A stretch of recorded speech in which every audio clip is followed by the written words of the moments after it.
Okay guys, Assalamualaikum, salam sejahtera. So just nak share dekat sini guys. So ramai yang orang tahu atau ramai yang tak tahu.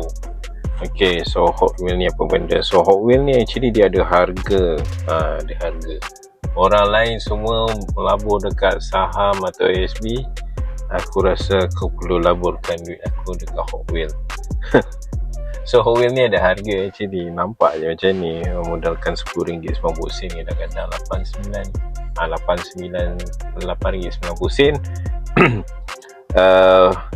RM8.90 paling murah yang biasa kau jumpa. And then RM10.90 adalah harga yang biasa yang kau boleh cari dekat convenience store lah. Okay, atau beli satu case, beli satu bukal macam tu lah, kau boleh dapat murah lah.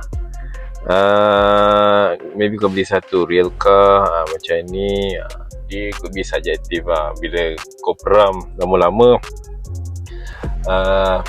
maybe dia boleh mencanak naik, especially macam kereta-kereta yang exotic tak tahu nak categorize kasut lah, nak categorize kan Hot Wheels ni sebagai apa terms. So ni mainline Ferrari 12 cylinder. Nak cakap min tak min, dah macam dah tak min lah. So harga dia sekarang dekat market, korang boleh google dan tengok sendiri lah. Itulah harga dia. Jadi kalau kau dapat STH Super, maybe ratus-ratus boleh sampai pada modal RM10.90, tapi boleh ratus-ratus ni macam emas lah. Bagi aku emas, cantik. Okay.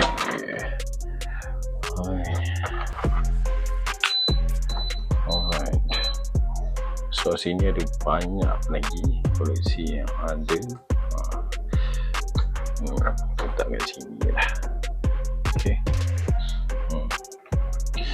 Ni 12 cylinder, yang ini Stradale SF90 F40.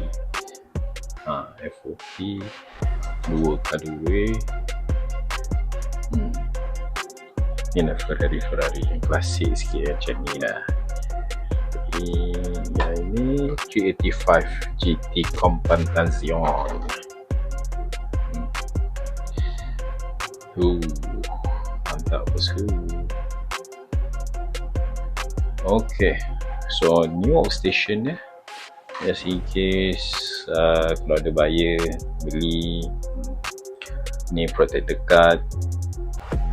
Kalau dia beli sekali dengan protector card, dia request dapatlah protector card, letak bubble, kita letak kotak,